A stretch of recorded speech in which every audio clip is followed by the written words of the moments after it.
Dr. C.L. Prabhakar is a well-known Sanskrit scholar and Vedic scholar from Bangalore and at present in the US.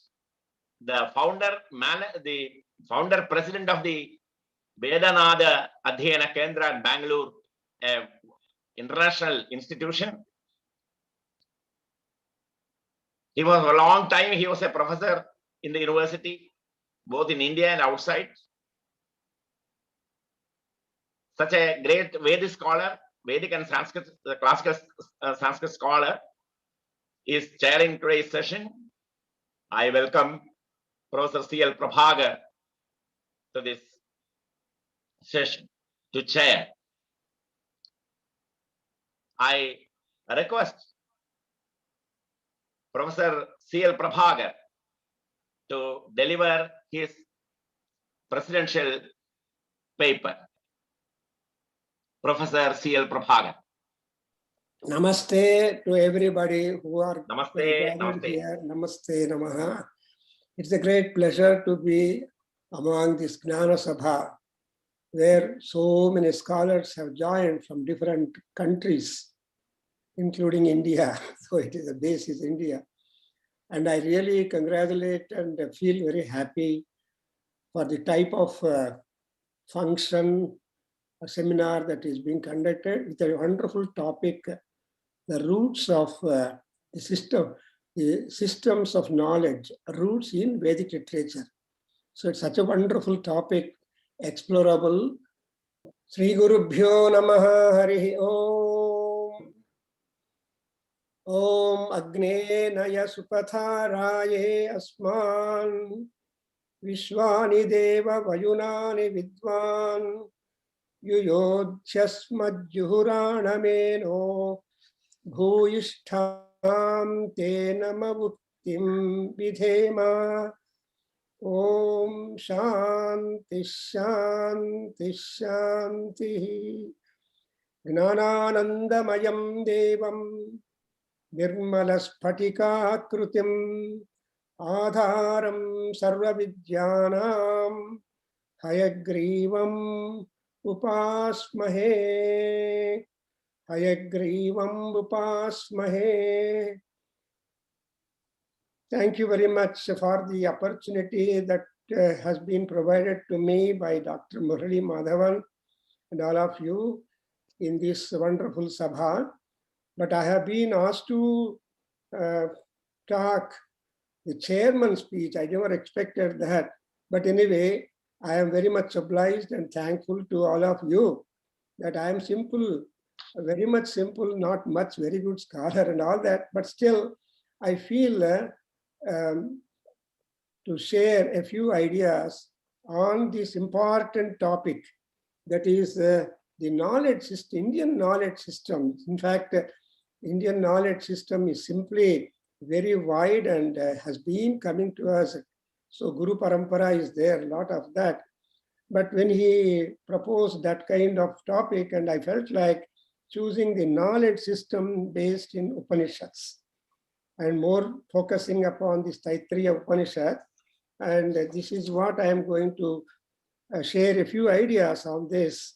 And so in the Jnananandamayam Slokam, we have an implied prayer for the Hayagriva, who is supposed to be the Mahavishnu himself, and who comes in the form of a rishi in order to initiate and impart knowledge on Lalita Parameswari.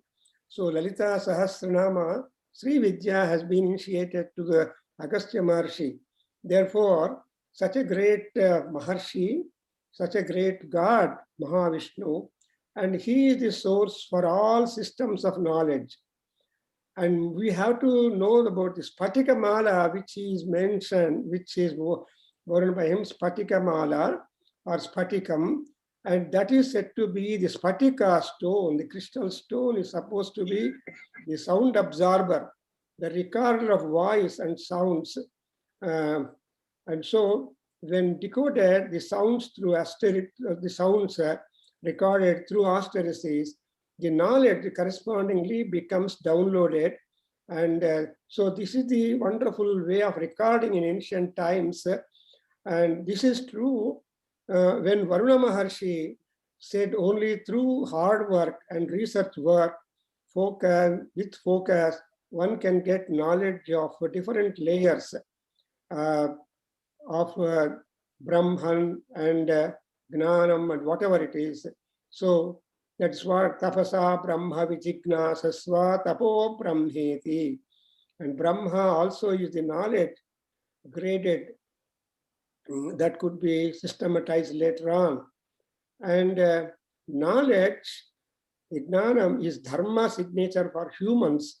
As said, dharmohi tesham adhiko visesho dharmena hinah pasubhissamaanah.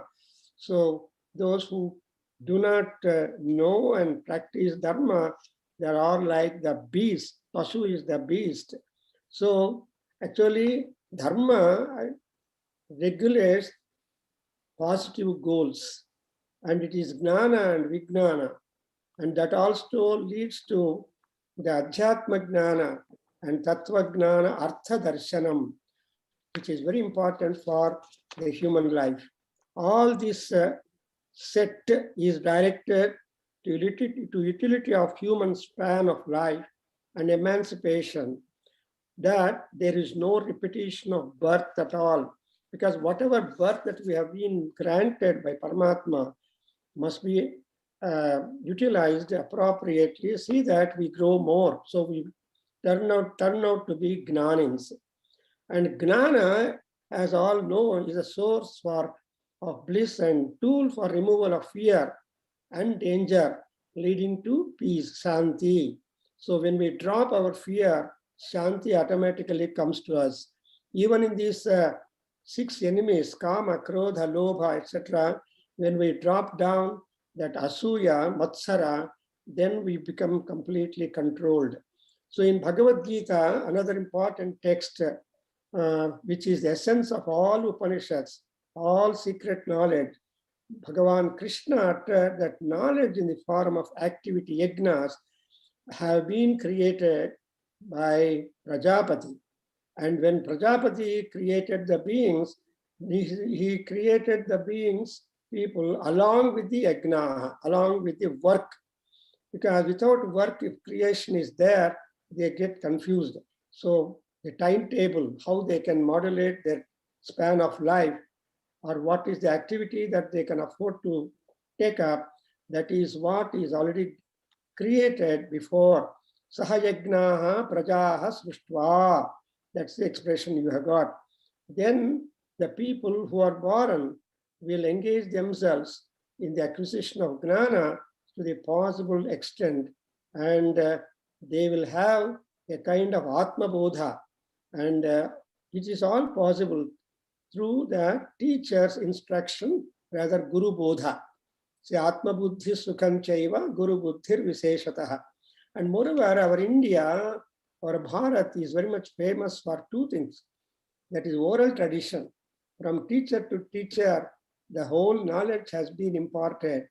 And on the other hand, the memory power, the calculative power is simply grand for all those born here. That's what for mathematics and philosophy, our Indian mind is really proverbial. And so the Guru Parampara, which has not broken any time, has been taking place, and it's all become. That's why we have got Smriti and Spruti. Both texts are there for us for exploring our knowledge. And as our Murali Madhavan started, Sruti Smriti Purananam Alayam. So our Shankaracharya, the Guru, is the Alaya for Smriti and Sruti. And his works are simply indicative of so much of layers of knowledge, and the roots of knowledge also we can. And again, there are several theories explaining the birth, the need, and the practice of Jnana, and all must try to turn to Jnanarjana, whatever it is. In Durga Saptasati, Markandeya Maharshi points out to us that Sarvasya Buddhirasti, all people born have been blessed with Buddhi, and that Buddhi has got to be manipulated very well and understood. And that is all that is systematized for convenience and which stands for eternity. And therefore, knowledge got systematized. And for this, several rishis, saints, philosophers have been constantly working from time to time. But as we know, unsystematized knowledge is perishable. And if at all it exists, it is not long lasting. Therefore, system, the siksha, the otherwise we call, is an order and comprehensive one, spreading its wings in many fields of human knowledge. Owing to that, people get attracted to master, to research, however possible, through the support of acharyas and self-intelligence. See, Swabuddhi is always there, Swatma is there. That we will be able to uncover when we approach the knowledge corpus. And moreover, this is possible through several publications and several teachings, etc. And therefore, there are many sources, the possible sources for us besides the individualized intuitive knowledge and experience. For all this, the root directive is dhatu prasada. In Mahanarayana Upanishad, you say dhatu prasadat mutam mahimama pasyati. That you are able to uncover a lot of knowledge because of the support of divine. That's what we talk about Saraswati, the goddess Saraswati, the flow. When she is constant flow, educating us, developing us into different layers. And again, the knowledge is Veda, and that is primarily available to us in 4 ways. One, hymnology, that is Rigveda, where you should have the technology to please the powers from whom we have to get some kind of favor, some kind of benefit. So that hymnology is Rigveda, where you have got the knowledge of the gods, various things. And moreover, we know Rigveda is the first work where there is secular and religious and other kinds of matter there. For example, Sayanacharya, when he commented, he wrote Bhumika, and his commentary is very much important because he touched so many aspects apart from the sacrificial explanations. And also, hymnology gets us into the politeness. Rigveda gives us the Vinitattva. And when we submit our prayers, naturally all honorable individuals will become happy. And we are also reminding the individual potentialities that each God possessed, and that potency we want to derive from them respectively. And we seek their grace, and that would enhance our happiness, intelligence, and knowledge, and also good behavior. And when such notable persons were to come to us, how best they can be satiated, that particular part of guest worship or Atiti Puja and the formulas and content of all that has been given to us in the next Yajurveda. That is the purview of Yajurveda, where the invited guests are given food, honor, and other things so that they become absolutely happy and they will bless. And those who gather, they would be made delighted. That is possible through songs and chants and formulas, which are many times magical. So, and another part of knowledge that we have got is Samaveda, where the same mantras are set to music for entertainment. And so people get entertained when that Samagana takes place. Even gods are always praised as the Samagana Lolas. They are fond of Samagana. And Tyagaraja, the great saint philosopher, has understood that gods need not always be Samagana Lolas. They should be also Manava Gana Lola, Manava Santana Gana Lola. So to say, there's all the kind of work that they have been, that our scholars have been doing. And as we know, we have the Atharva Veda in Indian enterprise and in sacrifice, which is people's Veda. And here there are many mantras to unravel the depths of each of the secrets. And moreover, Atharveda is known to be having a maximum number of Upanishads, the secret knowledge which has got to be explored, Atharva. There are also measures and scales for maintaining the good health and also trying to get rid of the problems and difficulties that occur to human life from time to time. And therefore, Atharveda is also a very important Veda where you find roots for number of branches of knowledge and also scientific explorations and all that. Therefore, actually the word Atharva, there are several names for that. One is Atharva is, Tharva is pain. Atharva is removal of pain. Because though Atharva Maharshi and all that is there, but basically Atharva means a tool that we can get rid of the pain and problem to our body, mind and spirit, and we can grow more that. Therefore, it is said to understand the systems of knowledge with the knowledge itself. Because yajnena, we have got a wonderful clue given in our Veda that yajnena yajnamayajanta devaha tani dharmani pradhamanyasan. So this is a wonderful suggestion or instruction given to us that try to understand knowledge through knowledge, perform yajna through yajna. So to say, something like removing the mullu with mullu, vajram vajrena vidyate. So understand the samhitas with the mantras available in them only. That's what our professor, Dr. N.J. Shende, used to always say, that understand the Rigveda with the Rigveda mantras himself. So that is the best way of interpretation and trying to know primarily to unearth the roots of knowledge in our Vedas. And so this kind of suggestion will help us for the enhancement and gaining more and more knowledge. Because, and this is otherwise called meta knowledge. That is what the culmination of knowledge lies ultimately in the Upanishads. Of course, I don't want to talk about the different periods and different forms of our Vedas, growing from Samhita, Brahmanas, Sutras, Aranyakas, and so on.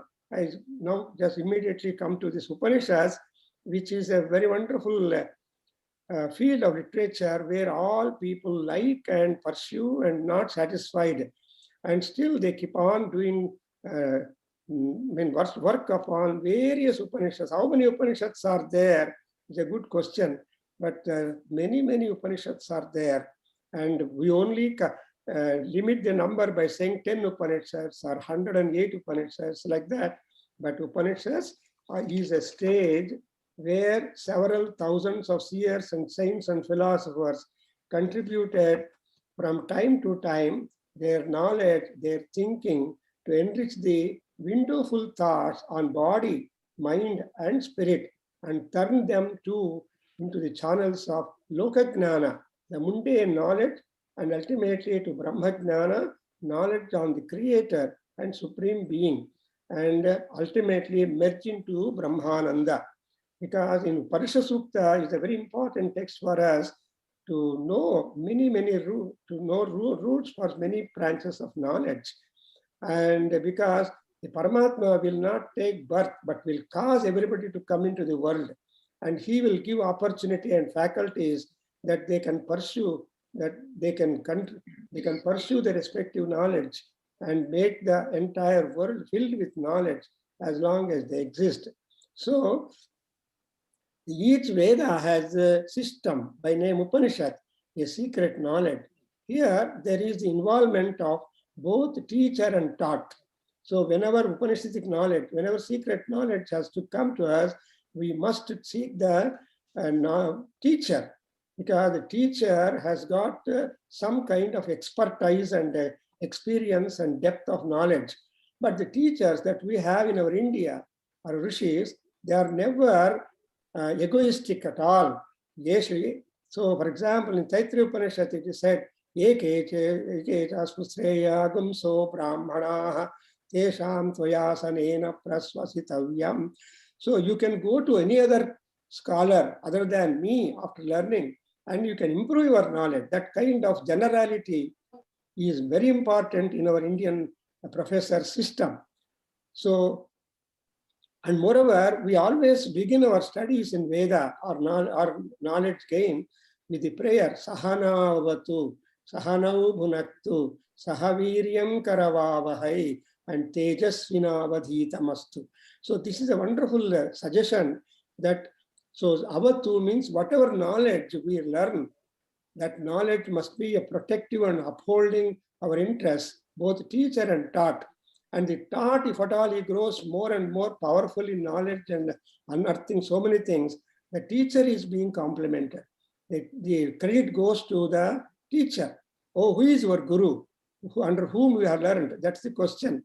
And so guru's name comes into that. That's why Sahana Vavatu, they likewise, even for guru also the same kirti. And Bhunattu means whatever knowledge has been acquired that must come into our experience. So education is to know what you know, to know what you do not know. One of the definitions most important. So when we know what we do not know, we'll be adding things to our knowledge. That's what's Bhunattu. And Sahaviryam karavavahi. Viryam is both must work. So the teacher's head multiplied with the student's head will be the easy solution for us. That's what our algebra professor used to say. How do you get the solution? Your head multiplied by my head is equal to the answer. So then again, Viryam karavavahi, ultimately the most important thing, Tejasvina avadu. So whatever learning that we have been pursuing and sharing, most important, that should bring name and fame, not only the subject, but also the worker. So both worker and knowledge both go together. That's why Tejasvina avadu. In fact, I remember when Dr. Radhakrishnan came to Pune to release the completion of the Mahabharata project, Mahabharata volumes, Bhandarkar Institute, Pune, they had put on the banner the slogan, the motto, Tejasvina avatu, because they spent a lot of years to complete a critical edition of Mahabharata, and so ultimately that Mahabharata should give us the Tejas. And finally, everybody is born with this kama, krodha, moha, and as I told, the hatred, dvesha, and jealous must vanish from us as we grow more and more in the knowledge seeking and all become matured in that. That's why ma vidvishavahai is a beautiful thing. No dvesha, either to the teacher or to the student or to the sharers. There should be happiness. When that happiness reigns, and he would be a real scholar. So real scholar is that who is able to appreciate the enhancement of knowledge coming down from all directions. That's what in Rigveda we see, Ano Bhadraha Kratavo Yantu Viswataha. So we are from all directions, we should admit. When we open all windows of our hall, then we get more light and air like that. So these two must vanish in between the teacher and taught and all people to do good for the prosperity of knowledge pursued by them. Because the knowledge is never individual. Before Veda, before knowledge, Jnana Saraswati, everybody is a seeker, everybody is a lower person, so they have to prostrate to the feet of that. And now each Upanishad is a tool, is a vidya for any systematic upasana, a practice to grow higher in pursuits. Upanishads both say knowledge of realities, tattvas, and point out the unreal things too, which look attractive and diverting our focus. Mind is worked up to streamline the same. So Mahanarayana Upanishad has got one sukta about this Medha Devi. And when it said, Medha Manisha Ma Vishatagum Samichi, and so that Medha Sukta, we can always think of it because the knowledge system is ruled on that. So that Medha Devi, Saraswati, has to come to us with a smiling face. Medha and Manisha, knowledge and wisdom, both must go hand in hand. Without wisdom, the knowledge will not be workable. Therefore, and moreover, Medha is providing intelligence and discretional knowledge. So these add to the knowledge systems to get explored. Actually, as I told, the number of Upanishads is not final any time. We go on getting, for example, we have got an Allah Upanishad, some unheard Upanishads names are coming into light. Then we get really happy. Oh, we don't know how many Kaivalya Upanishads. The names of the Upanishads are very many, and moreover, they are very much suggestive in that. And so we got to know a few very much popular and get filled. Among several Upanishads, which go on to explain the realm of philosophical and scientific knowledge, Taittiriya Upanishad of Yajurveda, Krishna Yajurveda, also strikes importance at its own level to let know the knowledge system as graded. The topics covered in the Upanishads touch the Ananda heights ultimately. And here also there is a graduation of steps and settling at the system of extreme bliss, Brahmananda. There are three divisions, as we all know that, and the divisions are named as Vallis. Valli is a creeper, and the creeper's life depends upon the support that it gets. That is the sturdiness of the tree to which the creeper is being made to cling and grow. And therefore, we have the three Vallis or Shiksha Valli, and then we have got that Bhrugavalli, and then we have the next one is the Brahmajnana, Shiksha Valli, Bhrugavalli and Anandavalli. These Vallis are there, which everybody must be reading. But what is that Shiksha Valli? Basically, whenever we want to understand the Veda and know the secrets and also the glory of the Vedas, that's what or Murali Madhavan put it as a root, where from the whole thing arises. We should want Shiksha, the rules of pronunciation, and also knowledge about the Ruta and Satyam, some of such great concepts, where from the whole thing comes up. So the rules of pronunciation of Veda mantras, that is what we say Varna, Swaraha, Matra, Balam, all that has been very good, very well explained. In the Bhrugavalli, it is a dialogue, because our Upanishads and our Vedas tell that you can impart knowledge through the method of dialogue. So when two people come into dialogue, naturally so much of knowledge will be there. It will be academic and religious and important secret knowledge also. And that is to pursue, determine what is that Brahman, and what are the means to get hold of the intricacies in the concept of Brahman and realizing the Ananda. So Anandavalli takes the prominence in that. Anandavalli is to measure the bliss and steps to climb on to the heights of Ananda, and which we call it, which begins from Manushananda, goes up to Brahmananda, and in between what kind of Anandas are there, and all that Ananda Mimamsa is very well explained to us. That is investigation into the layers of bliss and effort to reach the ultimate.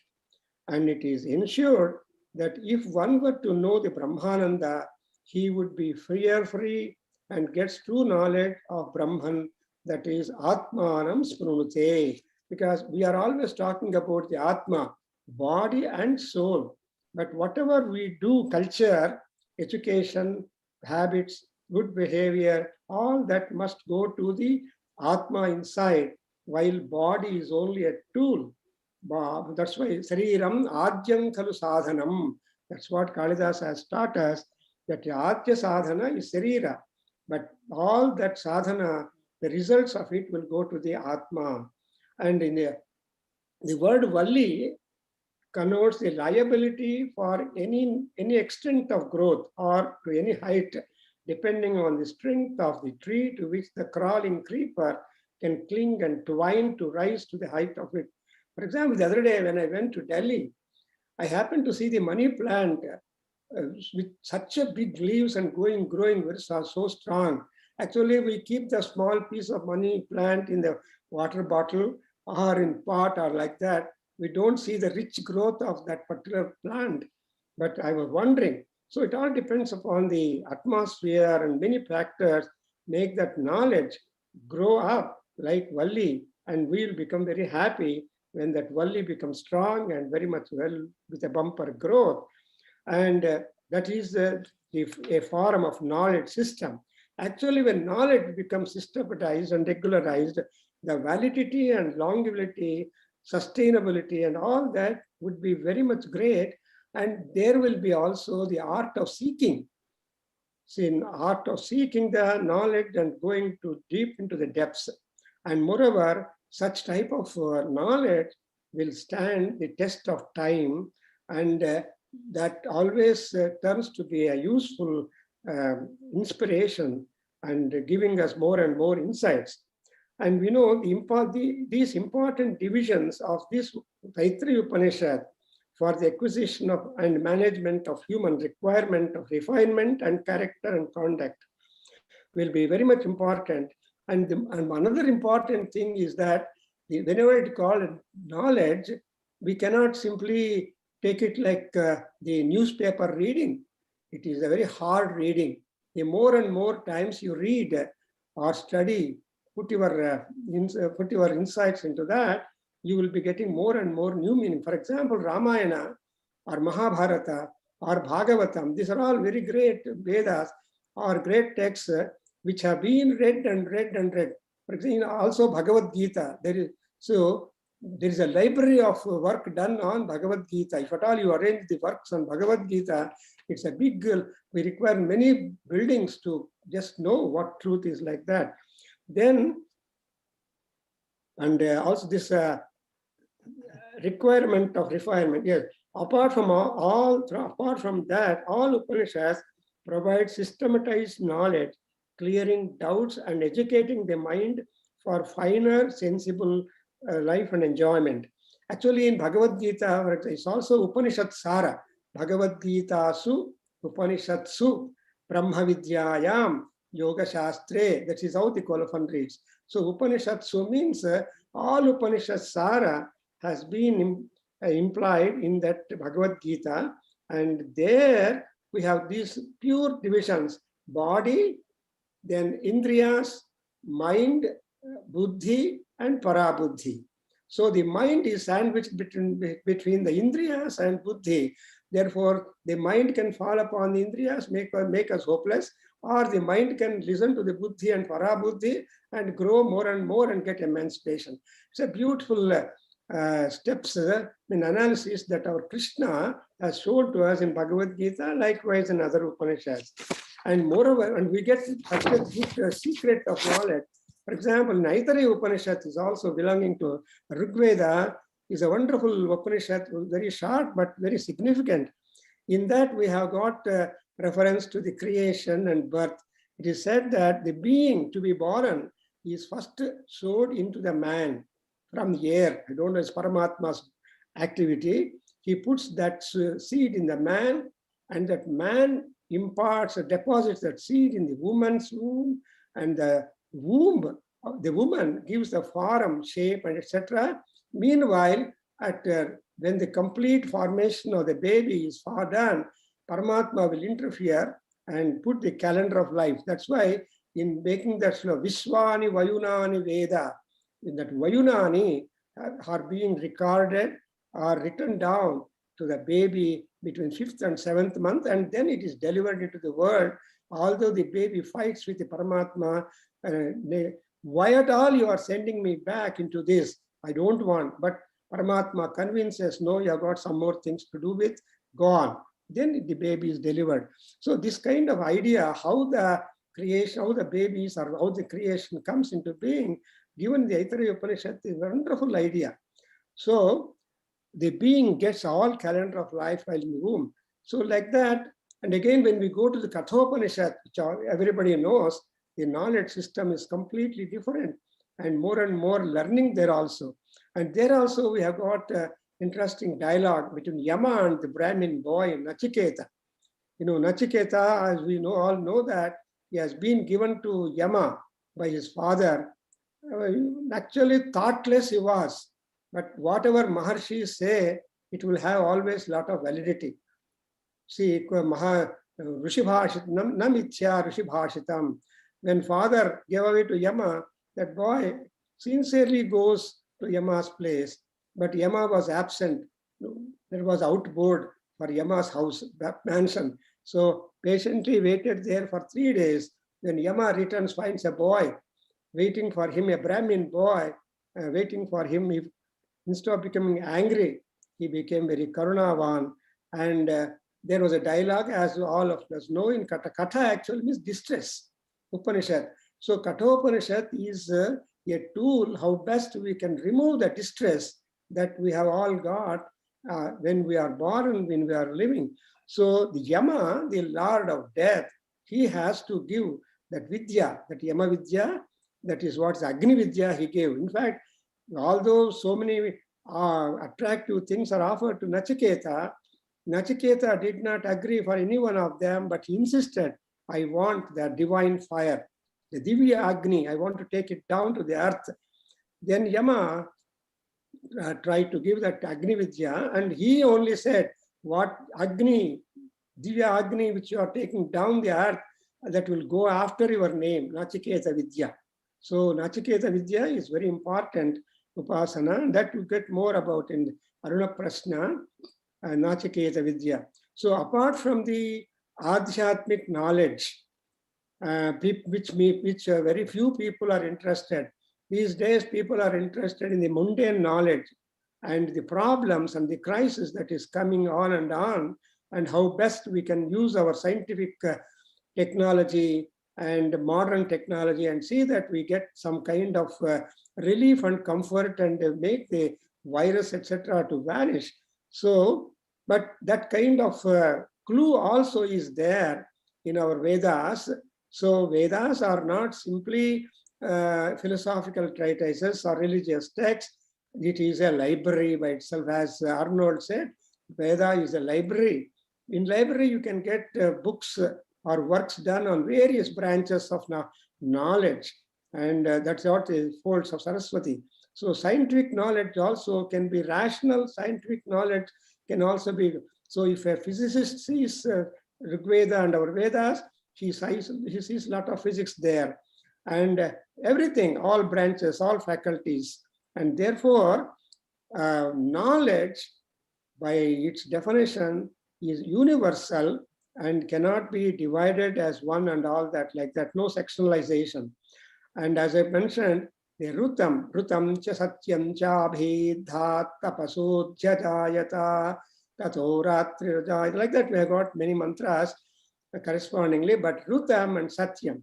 Rutam is a cosmic law binding the gods, the divine beings and other people, and satyam is the mundane one. Basically, all people living upon the earth are to abide. But between the Rutam and Satyam, the Bhisha is one which connects. So if Bhayam, Bhisha is there, the Bhiti is there, then everybody will be very much disciplined. And when discipline is there, the knowledge will definitely grow. Therefore, we see the knowledge roots are laid in the Vedas, whose wings are very wide, and they are declared to be very much Sanatanam. See, when I say the word wings, there is one theory that the entire Vedas have been brought by the celestial bird Vainateya, that is Garuda, and he brought the knowledge to earth. So we always make a lot of regard and respect before we study our Vedas, Vedic Vedas. So Jnana is multidisciplinary, and everybody has opening to pursue their own respective interests and master the knowledge in their own possible vistas, and ultimately shine in the academic and business world of activity, which will be very much useful for posterity in all respects. So everybody knows that Veda answers the faculty of search, and so the attention to explore Veda, mantra rasi, so Veda mantra rasi, and which has been classified by our Vyasa Bhagavan, and therefore he gets a credit as Veda Vyasa because he has worked upon the Vedas, classified the Vedas to give us some kind of scientific thinking. So the mantra rasi that we have got, and it is said that ananta vai Vedaha. So though we talk about 4 Vedas, no, ananta vai Vedaha. What are the other 4 Vedas? That is also a point to explore, and that has been done too. So, when we explore that, it is the trying to study and explore the roots and benefits and rewards and awards and all that from our knowledge is an unending effort and enterprise which is live to all people at all generations at all times. So with these few words, I like to conclude and thank all people who are here, and especially to Murali Madhavan. I have met him long back in Kerala itself and visited that Kerala Sankaracharya University. The faculty there are my good friends. They are coming and sharing their knowledge in our NADAVEDA KENDRA series of lectures every month these days. And Dr. Murali, Dr. Neelakanthan started that, he inaugurated. Then we have got Murali Madhavan, then we have Ravindran, and also that. So all these Kerala scholars are coming too, and I have also the pleasure of visiting the Sankaracharya University. And the word Sankara is simply Sankara only. Sankaraha, Sankaro Bhaguva. There is no second alternate word for that. Sham Karoti, the Sankaraha. And he is a Mayaskara also. Sankara is providing the mundane knowledge. Mayaskara is giving us the emancipation because of that mundane excellence. So Namaha Sankaraya, Mayaskaraya. That's what is the consecutive compliment given to Rudra, Rudra. So with these few words, Om Sahana Vavatu Sahanau Punaktu Sahaviryam Karavavahai Tejasvina Vadhitamastu Ma Vidvishavahai. Om Shanti Shanti Shanti. Thank you very much. Sarvesham Subhamastu. Sri Ram. Yes, thank you, Professor C.L. Prabhakar. A very excellent paper, a very scholarly presentation in a very simple way. A very tough subject, how you can put it in a very simple, that is the art of teaching. And that is what we have experienced in your paper. So the paper itself is self-explanatory. So there is no need of any summing up of that paper. So we are highly indebted to you. Kandalur Shala is a new institute. This is a revival. This institute is a revival of a erstwhile university in Kerala, Kandalur Shala, and we are trying to revive the whole tradition. And we are happy that Professor C.L. Prabhakar has responded very positively our invitation and gave a very elegant lecture. Thank you, Professor Prabhakar.